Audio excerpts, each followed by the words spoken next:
one and all, and welcome back to another thrilling episode of Off the Dome. I'm your humble interviewer, Jordan Brown, and with me for the very first time is our legendary lorekeeper. Say hi, legendary lorekeeper. Hi, legendary lorekeeper. Skye, thank you. Sorry. I have to admit, I have seen a couple of your interviews, and I was wondering what my little tag was going to be. I was thinking about it. Okay. Yeah. Was it close to what you were expecting? Mm-hmm. It was perfect. Good. Yeah, I mean, look, I will admit, before these interviews, I Google the phrase words that mean good that start with, and then whatever letter I'm working with that day. Today it was L. Beautiful. And so it was luxurious lorekeeper before I made it onto the page, and I was like, oh, legendary is actually better because luxurious is just a weird descriptor for a job. Anyway, thank you so much for joining me. This is so exciting. Before we get into Dimension 20 stuff, I have to know, dealing with host Vic on VIP, are they as cruel to the PAs as we all believe that they are? As much as I want to say yes for the bit, I have to admit that one of the things that I delight in most about the bit of host Vic is that real life Vic is so kind and so sweet, and they are truly they made such an effort to get to know every single person on the crew, everyone that was there. Truly one of the best people I know and one of the most open people I know at Dropout. And so I really delight in this bit that Vic has unfairly fired me from Dropout, and that one day I'm going to reveal all of their sordid secrets as a part of my revenge tell-all. Oh, so good. Yeah. Vic is so incredible. I've talked to Vic a million times because they're so nice they won't say no. It's funny because we were talking about Izzy right before this started, and Izzy sent out her newsletter about her movie Dead, and in it she says the same thing about Vic of I was like, no, Vic is just too nice to say no. They shouldn't be in this movie. But yeah, that has also been my experience. But for the bit, obviously, host Vic, of course. Host Vic is incredibly cruel. Fired me multiple times. I kept showing back up and being like, you legally can't do this. And they were like, get the fuck out. And I was like, all right. Throws things. Yeah. That's so delightful. Yeah, it's so funny. The host Vic personality is so good. Delights I love me. A juxtaposition, and the juxtaposition between how sweet Vic is in real life and the cruelness of host Vic is truly one of the most delightful things to me about VIP. Delightful. Yeah. The reason that is amazing. I love it. I do want to hear about how you came to Dropout and everything that you are doing at Dropout. But the reason you came to my knowledge, whatever the word is, Carlos was like, you got to interview Skye because you at least were the lore keeper for Dimension 20. I believe you are now the story editor for Dimension 20, which feels like a promotion. So congratulations. Thank you. I'd already written down the word legendary lore keeper before I saw that, and I was like, I'm not changing it. Well, it's the same position. It honestly, the switch from lore keeper to story editor in the credits had more to do with the fact that sort of in the industry, if any time in the future someone looks at my resume and sees the word lore keeper, no one else in this industry will know what that means unless they were a part of actual play. And so something that Dropout is really good about is sort of what's best for, the person working there as well as the show. And so I was like, I love the title of lore keeper. Don't get me wrong. I still call myself the lore keeper. I just need something that I can tell my family what it means and they won't think I'm lying, my family needs to know that I have a real job in this industry. Yeah. That's fair. Do you, Danny and Molly, have a group text to discuss lore keeping across the world? You know what? Those are the 3 lore keepers that I know in the industry. So yeah, I have brought it up a couple of times, just being I would love to pick brains, pull facts. I don't know what term I was going with, but I think there's the feedback I've gotten is that each of us do the job in our own way. That as fun as it would be, I don't get me wrong, dream blunt rotation, put us all in there.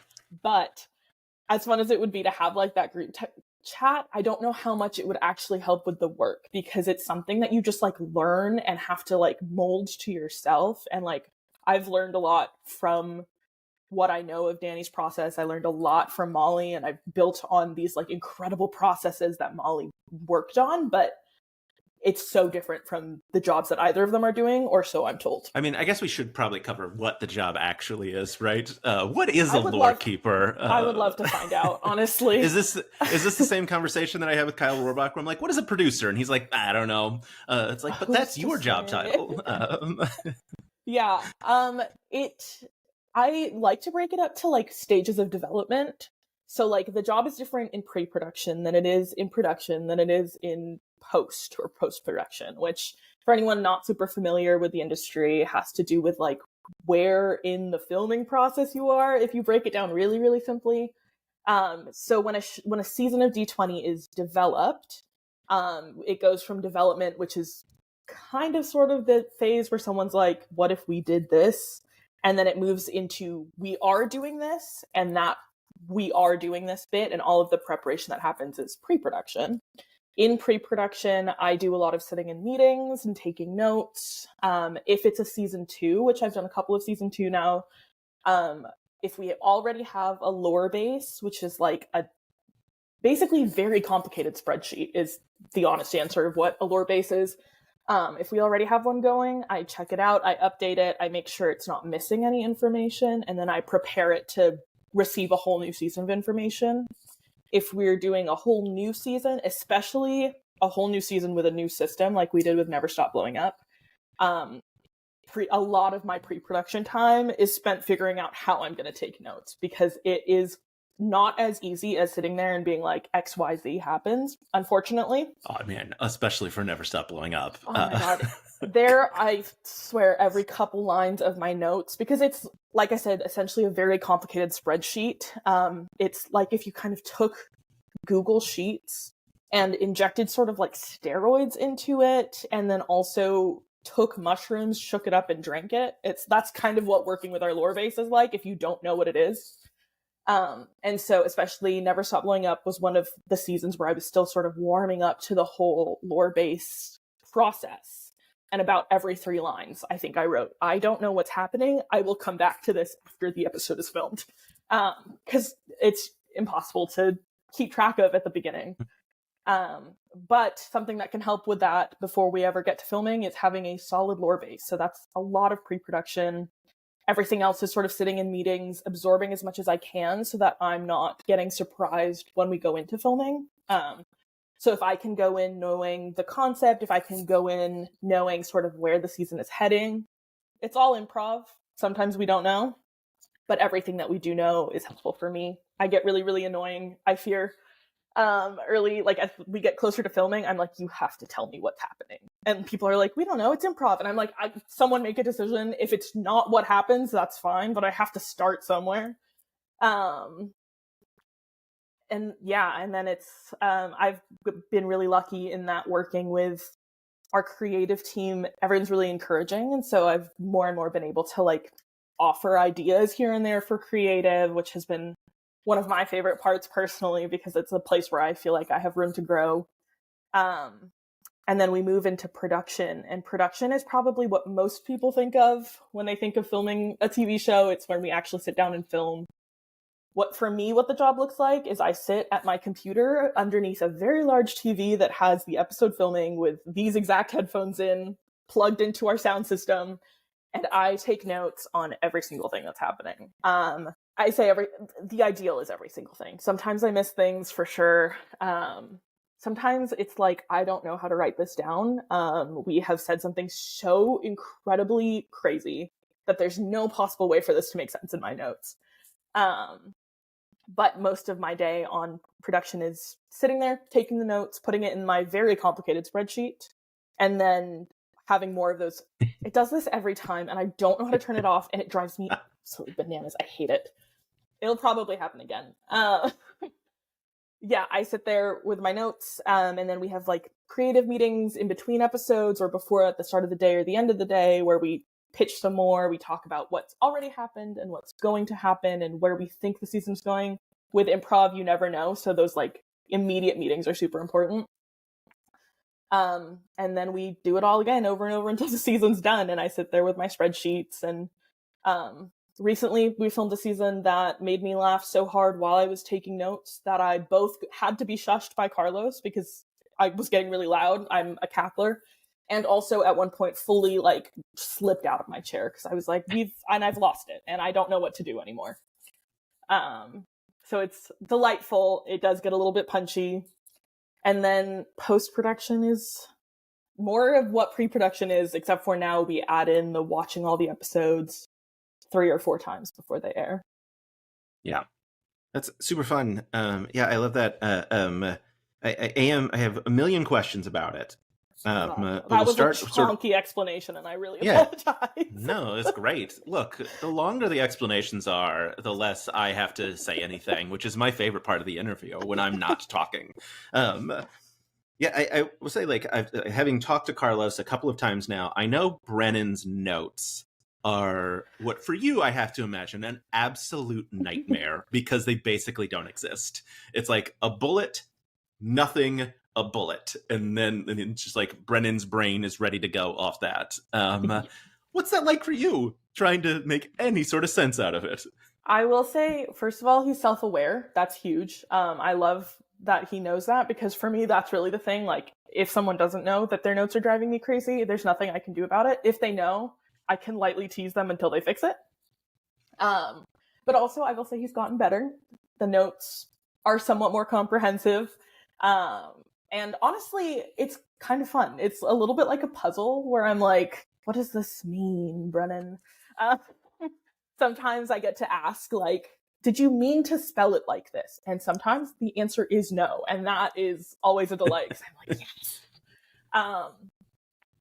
But it is, I do laugh every time I open up a new notes document for a season, because I go, how did he take this and turn it into that? And it's really amazing. Honestly, it's a huge skill, and I'm very proud of him. But it does drive me just like a little bit crazy. Yeah, I have to imagine. I mean, as someone who needs to take notes professionally, to be like, your starting point is nothing.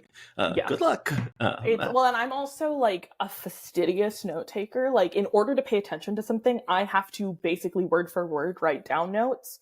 Otherwise, I'm like out the window. So it's just, I think, like very different styles of like note taking and GMing, where I'm like, I don't know how that amount of notes doesn't give you anxiety, but I'm incredibly impressed.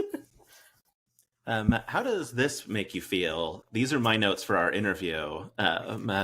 This question is PA VIP dealing with host Vic, which I circled and put an arrow to the top because I knew it was going to be my first question. That is the system that I use. It does sort of make me want to unlined take notebook, that. just to be clear. I will never choose an unlined notebook. I also will never choose a lined notebook because you can't draw properly in those. Dotted notebooks are my favorite. A5 dotted notebooks with like light gray dots. If the dots are too dark, then it makes it hard for me to draw. I was like, really and truly, I wasn't diagnosed with ADHD or autism until I was well out of high school. And sometimes I'm like, I wish we had known in high school, because I didn't pay a single ounce of attention. And if I had known that all I needed to do was become irritatingly, annoyingly type A to make it through my classes easier, I would have sailed. Like, I'm a diagram in the notes, rewrite them 3 times kind of girl. So yeah, I long to take that notebook of yours and write it up in a kind and orderly fashion. Whatever works for you. Don't get me wrong, but I will do it for you as an active love. Look, I don't know that they work, but they exist. Like, there are gonna be points in here where I like look down to like get a question, and I'm like, I don't know what this means. So that happens a lot. I have to tell you, I once won an award for having the most organized notes in an organization. At the age of 15, I was like, I'm going to be the best at this, and I was. And it's kind of crazy that that was A, an award that was given to anyone, and B, that I won it, because truly, if it's either that extreme or I don't take notes at all and I freeball it. Look, it seems like you were destined for the job you are currently in, that you've just been training nonstop, Rocky style, running up those steps. Well, that's incredible. I don't know if you can hear the loud banging that is happening outside of this room. I don't know what my wife is doing, but it is loud and seems to be metallic. I think she's trying building a to make shed. Yeah, she's making, like when you do like hit a metal to make thunder noise, she's doing Mm-hmm. Foley work in the other room. I think that's what's happening. Incredible. It's very, Um, if it's any consolation, it's very muffled to me. oh, good. Yeah, I can't really hear it, but I love that. Yeah. Look, let me ask the question that's on the top of my mind, which is, what were they afraid of? Because we were supposed to chat back in like March or April in the Yeah. middle of junior year. And at the last minute, they're like, no, Skye cannot talk to Jordan until junior year is over. Like, what did they think you were going to tell me? Like, was it?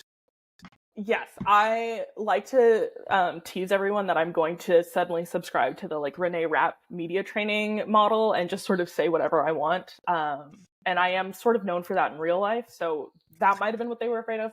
Honestly, I think a lot of it had to do with, at that point in time, if I recall correctly, we were in post-production for 2 seasons, in the middle of filming another one, with another one in pre-production and one currently airing. And sometimes when one is airing, there are issues that pop up.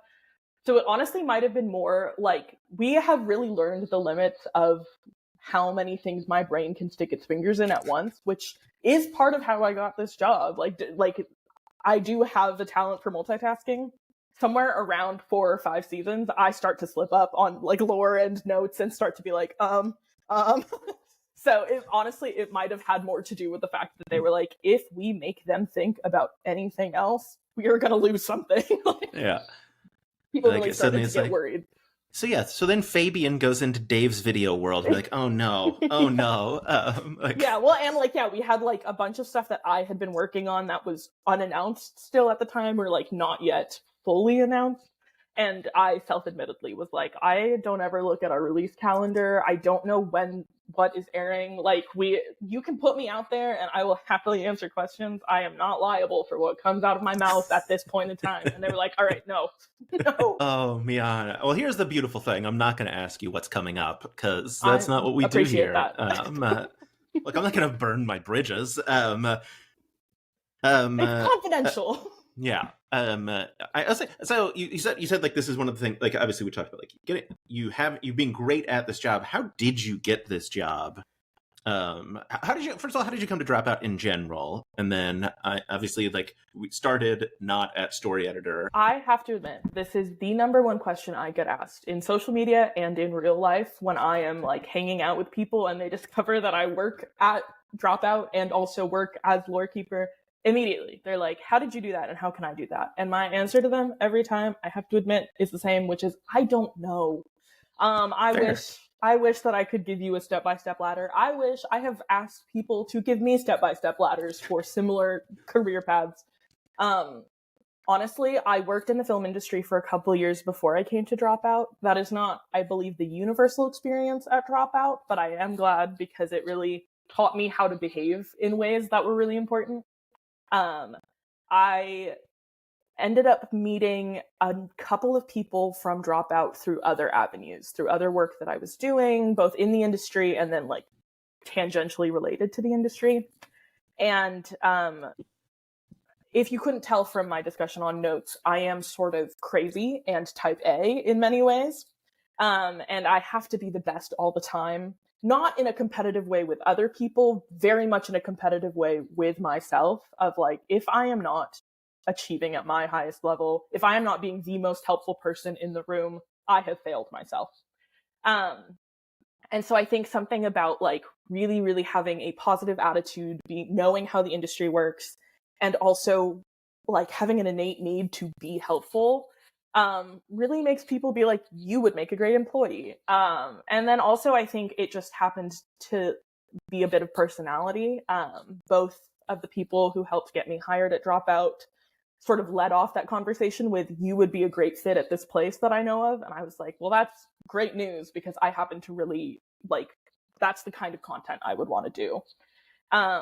And so I started as a PA at Dropout and was sort of just happy to be there, happy to do the work. Like I said, I have to be good at everything. Very quickly got noticed for always being like ready to work, but also for the amount of just stuff that I knew about our content.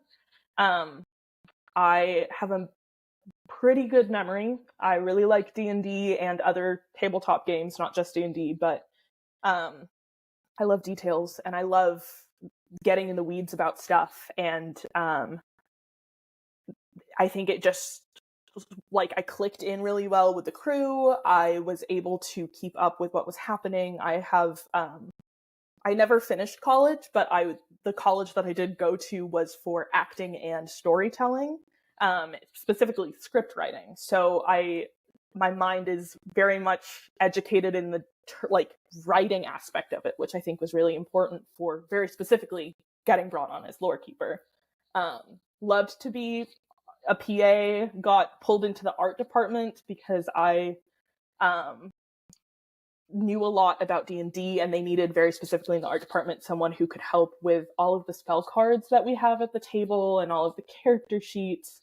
And while working in the art department, then got yoinked back into production into under Carlos's department, because they were like, we're sort of taking the lorekeeper position and getting really in the weeds with it, which seems like your exact sort of field. And I was like, absolutely, yeah, I'd love to. Yeah, that's so fun. Yeah, I love that. It's one of those things that, like, I've heard a bunch of people. Obviously, I've talked to a lot of people at Dropout, and like, it's a thing that I've heard from a lot of people of like, yeah, I started working as like a camera operator, like Kevin Stiller started as a camera operator, and now he's, you know, DP for a bunch of shows. And, you know, like, it's that they Dropout seems to be really good at recognizing talent and promoting from within, which is amazing. I will say, at least for junior year, obviously, like, it's the third season of Fantasy High, so the most lore. It had a very specific moment of lore reference from sophomore year, where we're going to be, you know, they're going to be playing, spoilers for junior year, I guess. They're going to be playing a 5-year-old clip, right, of Brennan, revealing the whole thing. How excited was that for you, that there was like a deep lore moment that I assume you get to be in on early in pre-production of, like, making sure everything like checks out? Do you have to go back and watch all of freshman and sophomore year to like make sure everything, like, all I's are dotted, T's are crossed? That season, I was still working in the art department for filming, and funnily enough, made the transition into the like lore department, and working with Carlos in like right around the time that season ended and went into post-production. So I really got my fingers in every pie on that set, which was super fun for me, because I was like, I'm working in this department and this department. So if I recall correctly, I didn't get as much advance notice on that one. I didn't get to do the whole rewatch and the setup. But it was truly epic to be sitting there in Video Village while they were testing it. And I just remember getting like full chills up and down my arms and being like, this is so cool. And then immediately asked my most persistent question since, which is, can we put Mario Kart on the dome walls? Because I was like, if you can put this video up there, you're telling me that we can get a video feed up there. And what that's telling me is Mario Kart in the dome. This has not yet happened. I'm told it is possible. One day I will make it happen. But it was... I imagine Derek and Ruby would want it to be like pixel perfect, like Mario Kart at the corners, and it would take so long to set up. The answer I got was like, well, I guess it would be technically possible, but it would really distort the... And I was like, what I heard is it's possible, and what I heard is I'm bringing my Switch to set. And the work they do, it is incredible to watch our camera team work and sit there and be like, oh, we need to adjust to this one thing. And all of us who don't work in camera are sitting at Village going, what are you talking about? And then they adjust it and we go, whoa. So it really is this like magic to me. And it's incredible. I think we could make Mario Kart work. I don't know that it would be as sort of emotionally inspiring as the moment from sophomore year, which was 5 years in the making, incredible. Sort of like, I think the smile on Brennan's face in that moment sort of says it all. Like, Brennan is not a smug DM in most cases. He'll play into it, but in real life, he is very much about the player. And in that moment, he was like, that was how we were all feeling back there. I think we all had that smile on our face of like, not only did we do it, we did it and surprised them all, and that's always the best feeling. Yeah. Yeah. Oh man. Yeah. That meme of Brennan of like when his players get him, when he gets his players, of just like the two different looks of Brennan's face. Yeah. So good.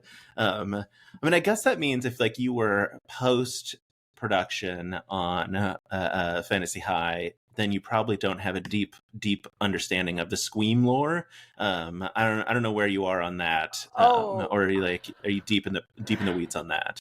I don't know if I'm allowed to take credit for this, but I will. I came into the Squeam lore the same time that the rest of, I guess, the crew did when we were filming, and there was sort of this discussion of like, wouldn't it be sort of funny if we really brought back this character that everyone so definitely loves and all the fans will absolutely know? And it was like, yeah, that'll be a haha. And then it sort of took a life of its own in a way that I foresaw and thought everyone was sort of seeing coming, but maybe not everyone saw that coming, and everyone was like, oh, this is really taking on a life of its own.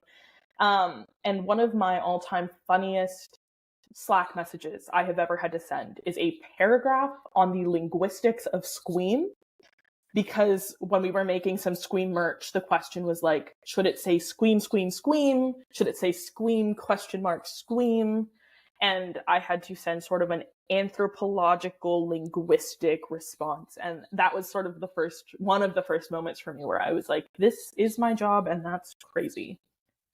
So I will take some credit on the Squeam, at least the Squeam merch, sort of build up, because I was like, how do I sort of tap into the Gen Z-ness of me?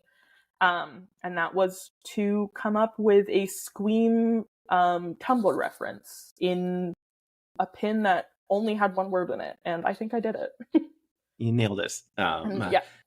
It's so funny. Yeah, I've talked about this before, but like I had that episode early, a couple of days early, the premiere episode, and so I was watching by myself, and like it got to those character introductions, and obviously a lot of people instantly were like so confused, because they're like, but because the table sells it so well, of just like yes-anding to a level that should be criminal, but like I said before, like everyone else at least had other people to talk to about it. Like you could get into a Discord. You were straight gaslit. Yeah, I was sitting by myself typing the word Squeam Fantasy High into Google, having no results come up, and being like, okay, this is a bit, because there is no universe in which the Dimension 20 wiki has missed a character. Yes. And this is my favorite kind of bit, which is also sort of just known as gaslighting, I'm told. But I find nothing funnier than that kind of bit. And I think the thing that took everyone by surprise wasn't how much people sort of ran with it, but it was how genuinely confused. I don't think we sort of expected people to believe us quite so hard, you know? Like for us at the table, we were like, obviously it's a bit. And then sort of what we didn't think about was how good at acting our table is and how well they sold it. And I was of the mind that we should never acknowledge that it was a bit. But I'm told again that is sort of just gaslighting and not a kind thing to do to a very loyal fan base who loves us very much. Yeah, my favorite thing that came out after that was, I think it was Carlos posted like a bunch of like The Godfather with Squeam in the background posters, and I still saw people that were like, this character like still like didn't understand it was a bit, and I was like, wait, do you think The Godfather had Squeam in it? I'm so confused. Like, what video did you watch? Like, I think at one point I was maybe advocating for us to go back into old VODs and put in like a Squeam insert somewhere, and once again was told that's sort of just gaslighting, Skye, and you kind of can't do that to people. I thought it would be funny. It would be very funny and so fantastic. Like, put it in and then don't say anything and just wait for someone to find it and have the internet lose their minds about it. No, exactly. The best kind of bit where you're like, no, we're not going to promote that we did a bit. We're going to wait and just like let it happen. I sort of just love to lie for fun and sue me, you know? Yeah, that's what DMing is, right? And it's lying for fun. That's what storytelling is, and that's also what acting is. And I've always said that. Yeah, that just makes sense to me. Yeah. Well, obviously, like one of the things, one of the other Squeam things that I love is obviously Squeam coming back with a tray of cortados. Yes. I did as lore keeper. I will tell you lore that I guess I uncovered. I don't know. Oh. I think that is technically true Incredible. because Jesse Heron made the mini, and so in like a production roundtable, we were talking about the mini, and I said, "Are they the tea-based lemon cortados?" And everyone was like, "Well, Jesse, you made it, so you get to decide." And Jesse said that yes, indeed, they are the tea-based lemon cortados. So Siobhan and Adine can be furious about Squeam showing up with non-coffee cortados. So that is there's something for your notes. Yeah, I was gonna say, and we're joking, but I am actually going to add that to my notes because one day it's gonna come back, just like one day. And someone's going to ask me, and I'm going to have the answer, and so it will be there. And I'll say, yeah, you'll be like, according to Jesse Heron, who made the mini. Is there a bit of like a very obscure lore that you have seen someone like notice or catch that like really made your heart swell? That's a great question. I'm going to be honest. There was a couple of people on, I think it was Tumblr, who very consistently were like sniping. They every time we're hitting plot twists that were not up yet during junior year, and every time they would sort of get swept under like all of the trending junior year posts that were sort of not as accurate. And I a couple times was like, that would have been like my villain origin story. Like they were so dead on and no one was listening. And like there's a part of me that was like, thank God, you know, like you don't want something to be spoiled too early. But it is like very cool to see people clock that stuff. And I'm like, go you. First of all, like genius puzzle master, you've solved it. But that definitely is probably the most like that I've noticed it is when somebody uncovers something a little bit early and everything in me has to stop myself from like liking or viewing or interacting with the post. Because I'm like, I don't want someone to be like scrolling through my likes and find this and then I've spoiled the entire season. Yeah. Other than that, I feel like there hasn't been anything big yet. I think there'll be stuff coming down the pipe that people can really dig for, but we'll see. Sometimes I get really nervous when people get too close, but like in the best way possible. Yeah. Well, I mean, look, you've always got Carlos around to just troll people actively and throw them off the scent. But I feel like you and Carlos obviously get along for the reason of just absolutely gaslighting people about what things are. And each other constantly. Yeah, good. Like we kind of like, yeah, it really is a joy to work with Carlos and to work with everyone. But I feel like there's something really fun about having like two people who are very serious about their jobs, but very unserious with each other, where like every so often someone will be like, are you guys like bickering on like for real? And I'm like, no, he doesn't care how many times I bring up the word bagel. Actually, he's just sort of giving me a hard time, and vice versa. Can I tell you my I gaslit Carlos story? Absolutely. So this was Aabria Iyengar's idea because I had talked to her and then I was going to be talking to Carlos like a couple of days later. And so she said, lie to him about something and then tell me what it was and I will confirm your lie to him. Aabria loves to pull this move. Not just on Carlos, in general. Aabria has also given me this instruction before. So I told him that he had posed in a lab coat for the Dr. Winnebacher art. And he was like, I guess I did. I was like, Aabria said this. And he was like, I do have a lab coat. I guess I did. And so then I messaged her and she's like, got it. I'll follow up with him about it. That is a true thing that happened. Incredible. I do think someone ratted me out at some point. He may know the truth, but he also probably doesn't remember any of it happened because he's so busy. Sometimes when we're talking about something, he'll be like, when did we say that? And it's my favorite joy in the world to like just sort of take a screenshot of something and be like, right here, King. I got you. That's my job, is to be the nose. Yeah. Yeah, in our second interview that we did after junior year, I did the same, like, hello, one and all, and he's production powerhouse. And, like, it got to the end of it, and he was like, I was not expecting that. And I was like, it was verbatim what it was last time. Sounds absolutely right and true, and I absolutely adore him. Yeah, so good. How much of time quangle have Mm. you had to incorporate into your notes without getting obviously into? I guess it's technically spoilers, but also the public, small Yeah, amounts of it, have seen it. the public Obviously, does like we know. had some like ADR time quangle stuff that went into the end of junior year with Brennan, and like had to get incorporated. Where's your life with a time quangle? Is that part of your purview? And how much of a Yes, nightmare is it? 100%. It is part of my purview. There's a part of it that's really freeing in a very real way because, like, when they were like, yeah, so there's this thing, we're going in junior year, we're working on this thing, it's called a time quangle. And I went, you want me to keep track of, sorry, how many timelines? And they were like, no, none of it matters because it's a time quangle. And I went, great, sounds good. So there is part of it that's really fun with that. There is definitely a lot of like lore involved of like, okay, well, like, where did it show up? Where was the first time we mentioned it? How many times have we mentioned it? Do we have to cut out too many mentions of it because then we're detracting attention away from the actual season? And also like, how much do we leave in? Not again. Apple, when I catch you, Apple. This new iOS update is killing me. Yeah, but like, how much do we leave in to play with in the future too? Is like, not wanting to leave it too open-ended where it doesn't feel authentic and true to the story, but wanting to give us enough room to play in future seasons is super big.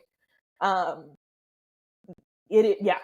also sort of it becoming its own life with like, well, now we're looking at all of these live shows that will one day be living on Dropout, and like, how much of that? The answer is none. None of that is canon.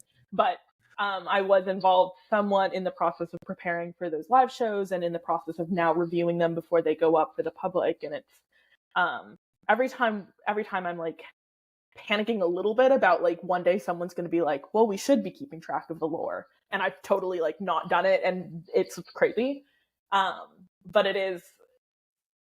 it's both very comforting in some ways and very frightening in others. That's fair. Yeah. Someone, I was on like a live the other day, and someone was like, because I mentioned that I was going to be talking to you, and they were like, ask them something about Porter going from a Goliath to a Genasi or the other way around, and if that was time quangle related. And I was like, I'm going to write down the words, but I wrote down the words Porter, Arrow, Genasi, Goliath, and that was the end of, and then quangle underneath it. And because I don't take good notes, I don't have any idea what it's even, I don't even know which one it went from to, or if it's even accurate. So. Yeah. God.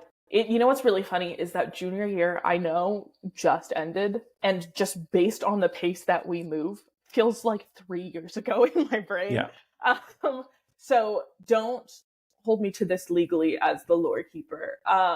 But I want to say that if there was a like tweak to it, it does have to do with the quangle, but I'm not 100% certain that there was. It might have been a misspeak or just some confusion in terms of like how it was described. But I want to say that it wasn't quite.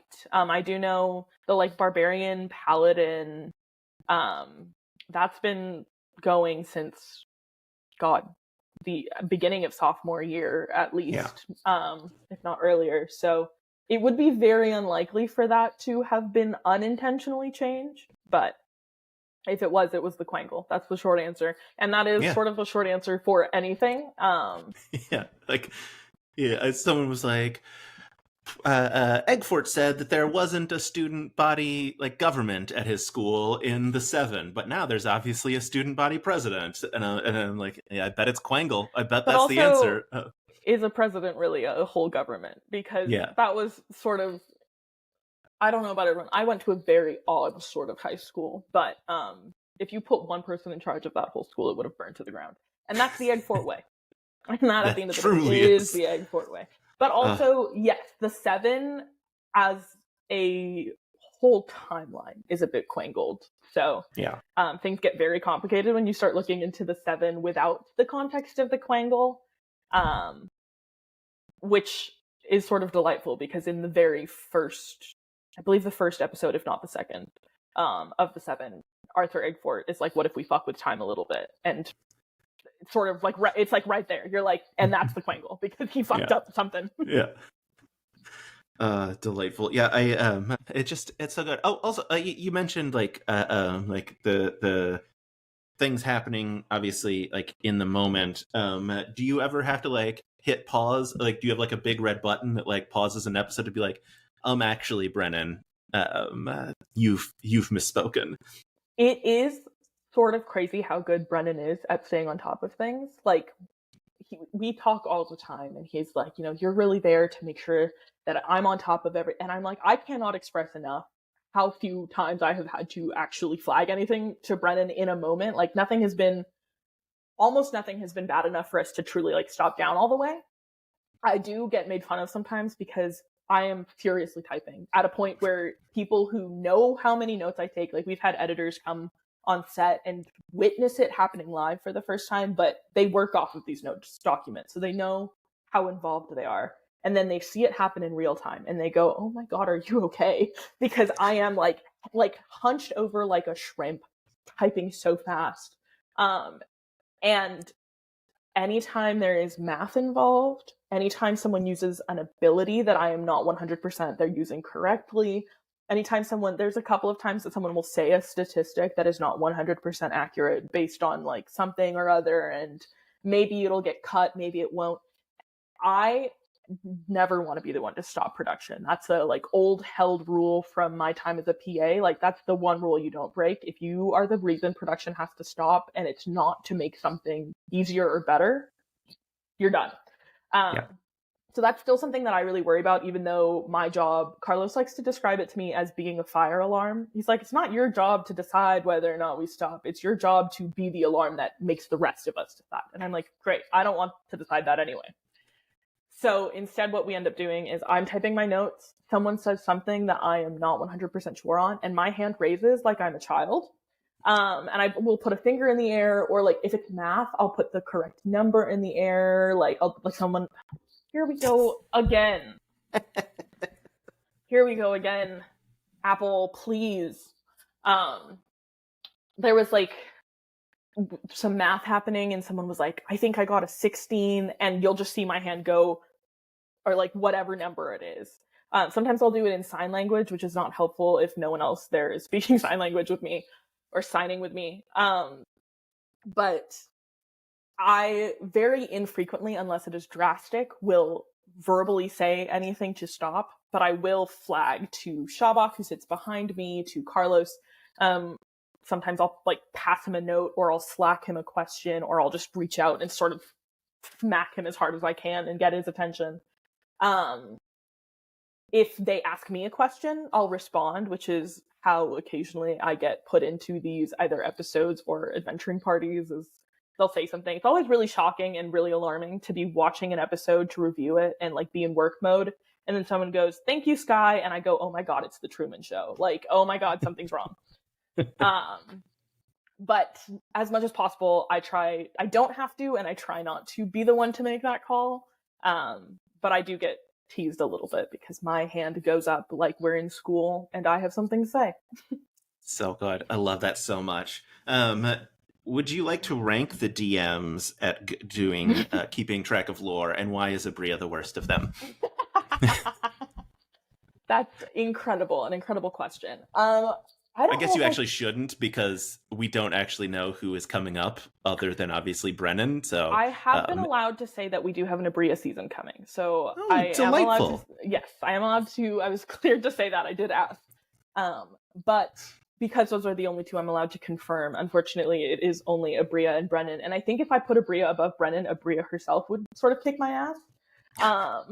Here's the good news. She deleted TikTok off her phone. So when I clip this to make fun of her, she's never going to see it. That's incredible. The only sort of social media that Aabria follows me back on, even though we are buddies, is Twitter, which Aabria is also banned from. Right. So you are very right that Aabria may never see this. And for that reason, I will say, Aabria, I love you dearly. Dead last. And only because like, I'm trying to figure out how to articulate this. I don't even Because want to Brennan's say brain is bad. That's why. He's got a weird, bad brain that does weird, bad things. Well, I was actually going to say, I think part of it, too, is that Aabria's notes are very nice. And so I know when Aabria has veered off of the course in a way that I will never be able to figure out with Brennan, because it is like speaking another language to read Brennan's notes. Whereas Aabria and I frequently discover that we are very similar people, and that includes, like, Aabria will send me notes, and she'll be like, this is actually the messiest notes document I've ever seen, and I'll open it, and I'll be like, this is sort of soothing to my soul personally, and I love it. But, I mean, in a competition with Brennan Lee Mulligan and Aabria Iyengar, is there a way to rank them, and is there any way to sort of not be in, like, an Ouroboros of good DMing? And I think maybe the answer is no. Yeah. I mean, look, they're both fantastic DMs, obviously. Yeah. I only say that because obviously Aabria and I are in the midst of a year-long blood feud, almost at this point. We're going to see each other for the first time in person at Gen Con. I'm very excited about it. Blood will be shed. Yeah, she replied to an email I wrote her in the same day. Truly a thing that has never happened before. Yeah. That, when I told Aabria that I was going to be talking to you, that was the first thing Aabria said is, you are allowed to clock me for my email answering. I don't want to say inability. Yeah, it's very funny. I have to text Aabria and be like, how do you want me to set up this official thing with you? Do you want me to do it over text or over email? And the answer is almost never email. And if it is, I know I'm not getting a response. Yeah. Aabria, I love you so much. It's so funny. I talked to a bunch of the Sunday Spy Club folks yesterday, and Christina Ariel was one of them. And she said, like, we were talking, Bria's going to be at Gen Con as well for Pixel Circus, who produces Sunday Spy Club. And so we had started talking about her. And Christina was like, Aabria, I love you. Please text me back, which is delightful. She's so busy. True and real. Yeah, I was stunned when I got a reply from her at all. Which I said this in the interview yesterday. I was like, look, it's not like I'm not offended. I know that she doesn't reply to say I'm right. I understand. I'm way lower on the list. So like I just keep sending emails until she eventually replies. It just like it's fine. I will say she's gotten way better about it recently. Like it has been. I have watched her grow in that regard in the way that I'm like, as someone who's awful with texting back, I totally get it, and I'm also never offended. But it is really funny that we know each other to the point that I can just be straight up be like, do you want me to text you or do you want me to email you? And why is the answer text? Yeah. Oh, so good. Yeah. We're coming up on time. Do you have any what are your favorite Dimension 20 seasons just across the board? Obviously, only things that have been aired. Let me really just break my NDAs. Yeah, I guess you could say the next Aabria season is your favorite, since we know there is an Aabria season coming. But you're not gonna, because obviously she didn't do that good of a job. God, that is such a hard question, mainly because we have filmed 24 seasons of this crazy show, and that's sort of insane. Yeah. I'm really partial to Unsleeping City because it was, I think, the first one that I ever watched. Mm-hmm. And because I also am very fond of New York, so it always delights me. I think Are you going to be at Madison Square Garden then? Yes, 100% I will be. Great. I have never been so thrilled to get to work on a season that was not going to be like filmed like in the normal way, like being told like, well, we need you to pull some lore, but it's not the usual way, but it is on Sleeping City. I was like, I don't care how you want me to do it, I'll do it. I love this season. It just is really delightful as someone who really cares about New York. I will say my favorite, can I say this? Yes. One of my favorite all-time characters from D20 is Baby, the little freak. Mm-hmm. One day I will get that little freak tattooed on my body permanently, and if that's weird, so be it. Multiple people, I think including Carlos, have told me, hey, are you sure? And I've been like, yeah, I love that little freak. So Fantasy High has to make it just because Baby's sort of my all-time favorite. But the Aabria season, I have to rank them separately, and even then I'm like, I don't know what Aabria season I would put first. God, they're all so good. Yeah, I told Aabria this because I was mad at her after she made Burrow's End, because it was so good it screwed up my list of like I was like, it's Starstruck Odyssey, sophomore year, A Crown of Candy, and then like Burrow's End came out, and I was like, okay, it's Starstruck Odyssey, Burrow's End, and then oh god, I guess A Crown of Candy, but also sophomore. It screwed up everything in my brain of just like how do I make a top three? Because and the thing, obviously, like super fun, like, well, I don't know if fun is the right word. Super great season. Yeah. But the visuals, look, the whole reason this interview series even exists is because of Polly the bear. Like it was the thing that like. I don't know if anyone has ever said this, but we did at one point have to turn off a part of that bear because someone was about to throw up in the dome. Like no one has said that. That's insane, and I don't know if there's a reason for that, and if I shouldn't have said that, but I said it. You didn't say who, so it's fine. Yeah, it was a lot. Not a lot. There was an aspect of it that was at one point grosser, and at one point we had to sort of be like, okay, nix that because it really is graphic. And that was my first season as an art department assistant, and walking into the dome, or not walking into the dome, but walking into the art shop and being like, you know, new to this job, really want to do well. What's my first task? And they handed me sort of a stack of reference photos and said, hang these on the wall. And I said, great, I can do that. And they were heavily mutated animals. And I went, this is sort of gross and I love it. Sort of crazy. And also thank you to Aabria for making that one of my first experiences.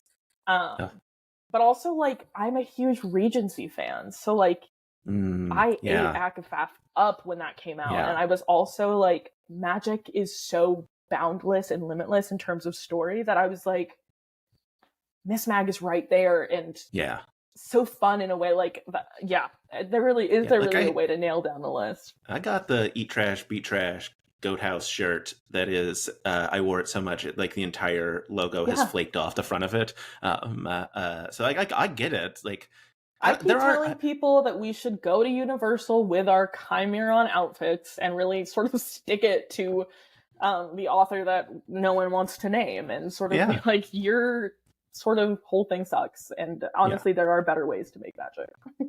100% agree. On that incredible note, Skye, if the folks out there did want to find you on the social media, like let's say Aabria wanted to actually follow you across other platforms, where can they find you? That would be sort of crazy, and I wouldn't know what to do with that. My Twitter is skysmith.jpg, spelled out, and my Instagram is Skye with an E at the end of it. Skye with an E, and then my Instagram is Skye Smith, and then with a period.jpg, because as fun as branding would be, someone beat me to it. Yeah. Just so frustrating. I hate when... Like, I was the Jordan Brown across a bunch of things, and someone beat me to it. And, like, no one spells their name like me with two O's. Don't beat me to that on Instagram. And then, so now that's why I'm Dr. Op-Out on Instagram, because I was like, I don't know what else to do. Like, I'm not going to... It is sort of the problem with a very basic last name, where I'm like, without getting too into it, I am not entirely white, and I could have had a much more interesting last name and probably would have gotten usernames easier if my family had done anything differently. But here we are, and my name is Skye Smith. Well, on that note, Skye, thank you so much. This was so much fun. You simply must come back when we're on 21 now, or 22 now. So you've got at least like a couple more seasons that we can come back and talk about. Obviously, good luck with Host Vic and the nightmare that they inflict on you. One day I will be let back on the VIP set. It's not this week, and it probably won't be next week, but one day my union rep will get back to me. Vic, I'm coming for you. We love it.